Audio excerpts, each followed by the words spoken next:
Hey there, Rockstar. Welcome to String and Story. My name is Holly Ann Knight, and it's my job to guide you to quilt and to live with confidence. Today I am working on the flying geese from my Good as Pie placemat pattern. I'm going to slide a placemat in here for you guys, but reality, well, actually you can see that a lot better than I thought. So this is the Good as Pie placemat, and today I am working on piecing some flying geese for a different colorway, and I wanted to take you through this process.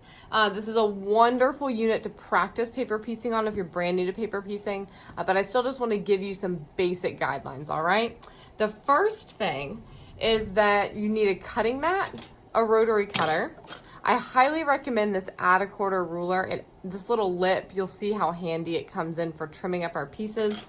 Of course, your fabric and your foundations. I also have a light box under here. I don't actually have it turned on at the moment because it makes it a little bit backlit when I'm talking to you guys. But if you find yourself doing a lot of foundation paper piecing, I highly recommend the Daylight Wafer light boxes. The Wafer 2, I think, is the ideal size. It's an 11 by 17. It's just absolutely perfect. And you will find links to all of these products at stringandstory.com/AmazonPicks. You'll find that link in the caption of this video. All right, so let's get started. We've got this unit that contains 4 flying geese, and it takes several of them to make our placemat. So let me show you how to get started. First of all, in the pattern, it gives you the finished size of this unit. You shouldn't have any trouble printing it out. It should just print the right size, but always make sure you measure and double check and adjust your printer settings just a little bit. So if it's too big, you'll print at less than 100% scale. If it's too small, you'll increase above 100% scale. You'll just have to play around to get it right, okay? But I had no problems just hitting print on mine. It came out perfectly, so hopefully that will be the case for you as well. Now, the 2 primary fabrics that we're going to need for our foundation paper piecing today is this orange and the white, okay? Here's the thing with foundation paper piecing. It is awesome for using up scraps, and it is awesome if you don't like precise cutting, okay? So I'm truly just going to use, I'm going to fold this in half and double check that it's going to cover. I want to make sure I'm going to have enough seam allowance with this. And it's looking like it'll be just right. I'm truly just going to use some like rough cut rectangles for our time together today. These are left over from when I made that first one. And you can see I'm just using my hands to make a quick finger press and just lightly guide the rotary cutter along there. Pardon the thunder in the background, guys. And then for these white sections, I'm gonna rough cut some squares, okay? Once in a while I get questions about precise cutting sizes, and I don't do precise cutting sizes when I foundation paper piece, okay? I just kind of whack away at things. Sometimes it means I come up a little bit short, sometimes it means I use up a bit more fabric than I maybe needed to, but it all works out in the end, okay? And that's part of what I like about this technique, is that it's not, you get a very precise result without having to be super precise up front. And I appreciate that built-in grace with the work that I'm doing, okay? All right. Now, the biggest thing you need to realize about foundation paper piecing is that this is the back of your block, okay? Let me show you that, see? Right side of the block, back side of the block. So that means as we're piecing, the back sides of our fabric need to end up touching the other side of this paper, okay? Now, the way that I've chosen to do this, only for the centerpiece where the more complex paper piecing is, only one print actually is a print and has a right and wrong side, and that makes this easy. If you're brand new to paper piecing, and as you're watching this, you feel a little bit confused or overwhelmed by the right side, wrong side thing, start by doing this with all solids, so you simply get the feel of how to paper piece, and then you can do it with prints on your second go, all right? Now I'm going to, fortunately I have this nice handy light next to me for filming, so I can see through. But that first piece, I'm actually gonna pin my number 1, see, number 1, that's where we're starting. I'm gonna pin it right side facing out. I'm simply gonna drop a pin in it. Now, if you've made flying geese other ways, you know that we have to create a wing on this side and a wing on this side. And we use a stitch and flip method, but with the foundation paper piecing, it's a little bit different. And a lot less precise looking at first than if you were doing this with other piecing techniques, okay? Now, this is where the light box would come in handy because I would be able to lay this down and see that seam allowance. I'm holding it up a little bit and I can see through this way because of this light behind. I'm making sure I have at least 1/4 of an inch overlapping that line, and that if I fold it up like this, it covers this entire white area plus seam allowances, okay? So that seems like a lot of fabric, but once you add your seam allowances on and everything, it's not as much as you think, all right? Then, notice this is piece number 2 I'm creating. I sew straight on the line. And I do prefer to keep a little leader and ender bit. I've got this little bit of fabric, just so that I can kind of stay ahead of some of the thread tail situations, okay? I'm sorry if I'm bumping you guys. I'm trying not to, I promise. Okay. All right, so this is gonna fold up, but if I leave it just like this and fold it up, I'm gonna have show through and all kinds of bulk, right? So on this side, I will fold the paper down, use that add 1/4 ruler that I mentioned earlier, bump that edge against the seam, and run my rotary cutter across to create a nice, neat 1/4 inch seam. So now, when I press my piece into place, there's not extra bulk or show through going on, all right? Now we're gonna do the same thing with number 3. Lay it across, and you wanna make sure as you're laying these down that you're gonna end up with your fabric bits overlapping each other at this point. That's how everything stays nice and secure. So keep that in mind as you are sewing this on. Wiggle my way in here. Sew right across that line.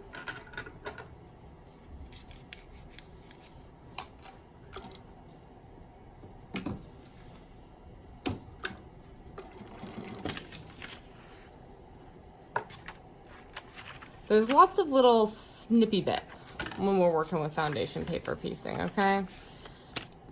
And it feels very tedious at first, and it probably feels a bit tedious even watching me go through the motions of it as I'm explaining it. But as you get the rhythm, especially with flying geese, this is why I love to paper piece flying geese. See how I made those overlap? That's gonna make them nice and secure for the next step, right?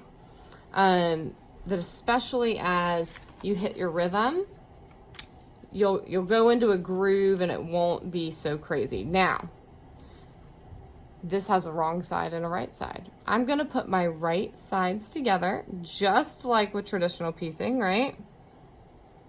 Put my right sides together. I'm gonna check my seam allowance at the back.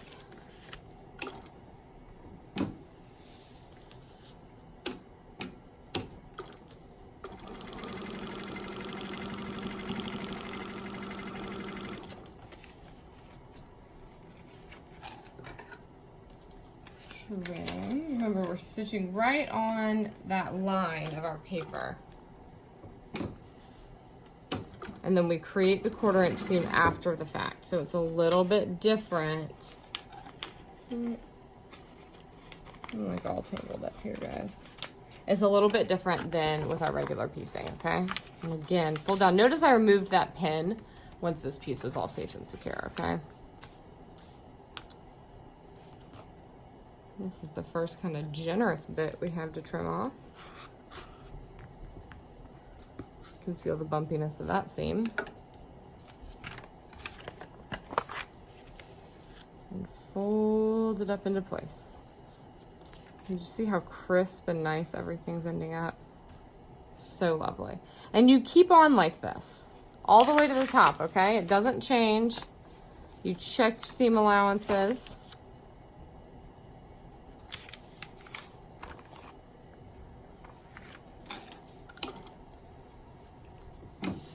Stitch along that line.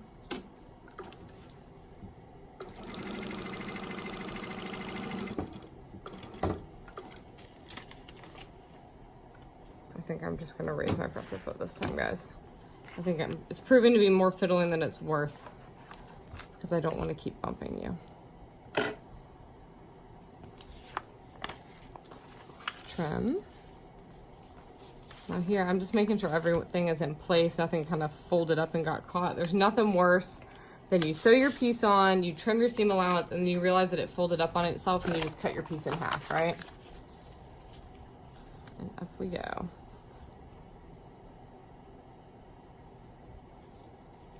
Oh, this piece might be a little bit small. Let's see. Maybe we'll be all right.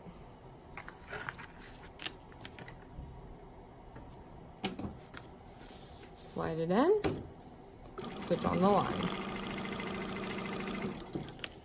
Now you can see there is nothing particularly complicated about this. I feel like foundation paper piecing is one of those things, kind of not unlike free motion quilting, that it gets a little bit of a bad rap for being very complicated. And now let me grant this. This is very simple paper piecing, okay? There is some paper piecing that can be a downright mind bender, especially if you're trying to fussy cut, things like that, and you're trying to think about, okay, I have to place these fabrics right side together in order to stitch them, but as I flip them open, where is this little bit gonna land? And how do I put all this together? It's not just like with free motion quilting, right? Like there are levels, if you will, of complication. You can make it more complicated. I had all those lovely cut white squares, guys, and I just knocked them on the floor. But the getting started, the day-to-day foundation paper piecing, if you will, is not rocket science. And it's definitely something that you can learn and you can enjoy, okay?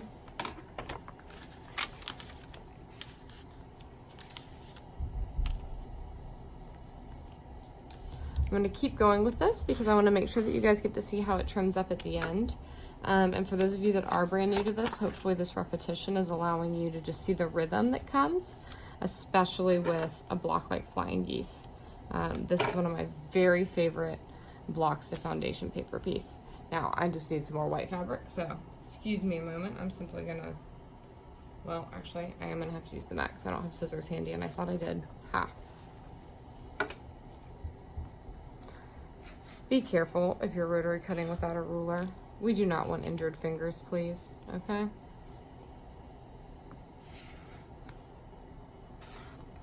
See how, like, janky that is? Like, I'm not trying to be super precise with this. I just need it to be big enough to cover the section of the wing, right? Is there some scrappy waste with this method, with not cutting super precisely? Yeah, there is. That's part of why foundation paper piecing is one of my favorite things for using up scraps, right? Like these fabrics that I'm using right now, they're not scraps, but they are bits of things that I pulled from my stash that I've been sitting on for a little while and would like to see used and loved. But you could make this pattern especially. Each one of these geese could be a different color, right?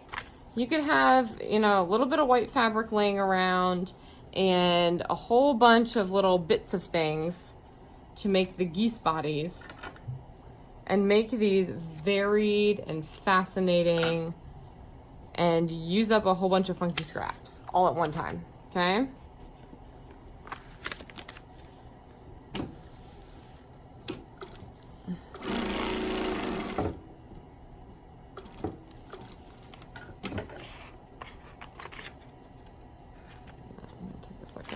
Find all my threads here because they're starting to bug me. All right, well, see that? You can see I cut that just a little close, but I think it's going to be just fine.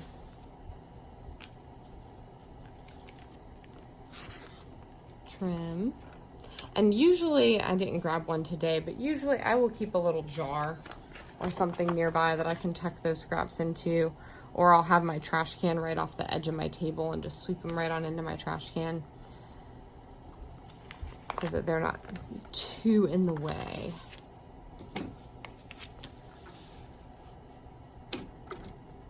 Now you notice, like after that initial piece, especially because this is fairly small paper piecing, there's not a whole lot to move around. I'm not even pinning, right? It's just position, stitch, trim, and flip, and carry on, right? But the trimming is important. Don't forget that step. Once in a blue moon, I'll catch myself nearly forgetting, and that'll really mess with the accuracy of your block, and it'll add a lot of extra bulk that you don't want. You don't want that on your block.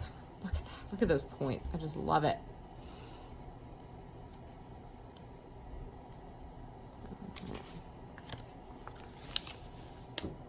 So, see, I needed to make sure I was on the other side.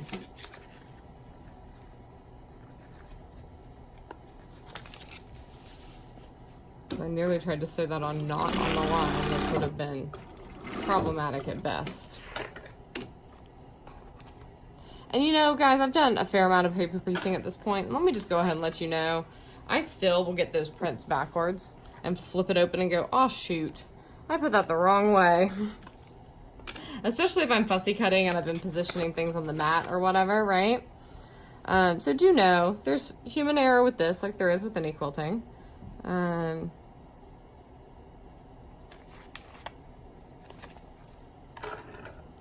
But it's great fun, and I find it much more pleasant than having to trim out a bunch of bits to make flying geese and then trim the flying geese and all of that. This kind of trimming is much less offensive to me, to my trimming averse self. All right. This is the part I was really wanting to make sure that I got to show you guys. So we do it with this last trim and flip. Now this is the point at which I will hit it with an iron before we get those side wings on. So excuse me a hot second. I'm just gonna jump over here. I've got an iron just off camera. I'm just gonna crisp it up a bit. See how beautiful and crispy that is? Now we're gonna grab our denim.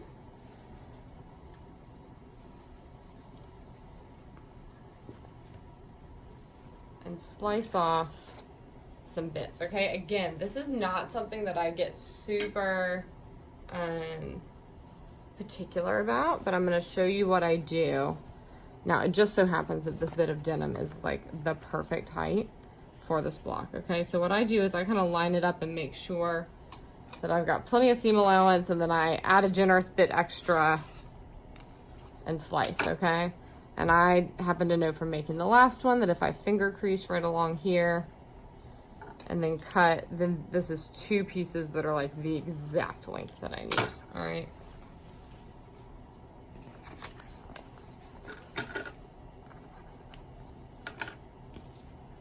And then you simply line this up the same way, and I'm gonna be careful about how I line it up lengthwise because I'm cutting it close, but I've got plenty of width. So I can make sure that I have a nice, good, solid seam allowance as I sew this.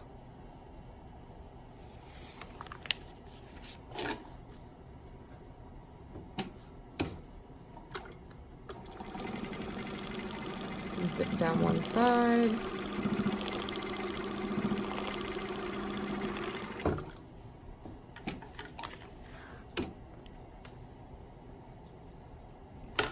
Trim, same process. Right? We trim to the end, guys.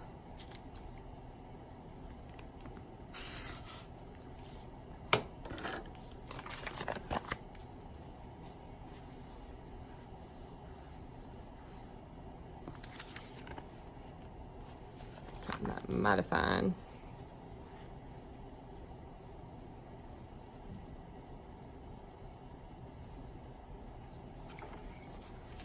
Same on the other side. Remember, with all of these, I make sure that the right sides are together to sew, just like with regular piecing. That doesn't change. Just how we line them up is a little bit funky because we're using this paper as a guide, okay?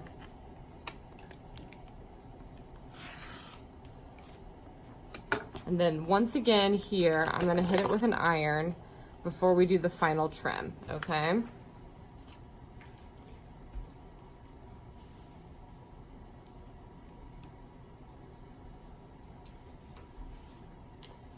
All right, so now you can see here the solid line is the edge of your finished block and the dotted line is your seam allowance. So I line up the lip of my add a quarter on the solid line and the top of it lands on the dotted line. And I can begin to trim around the edge of this block to square it up.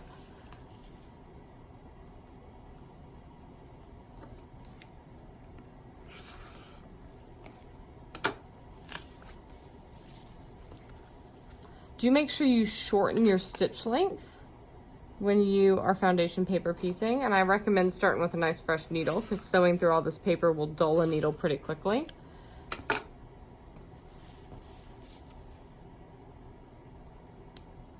And once you get this all squared up,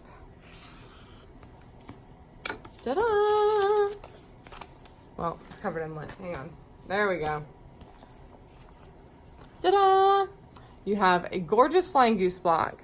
To put this together with the others, you'll simply fold them right sides together and stitch along that solid line once more. You can see I've already removed a bit of the paper. And once you've got all your pieces together, you will pull the papers out from the back, and that shortened stitch length has the perforation to make that nice and easy. All right, there you have it. Go enjoy making your good as pie placemats and enjoy this foray into foundation paper piecing.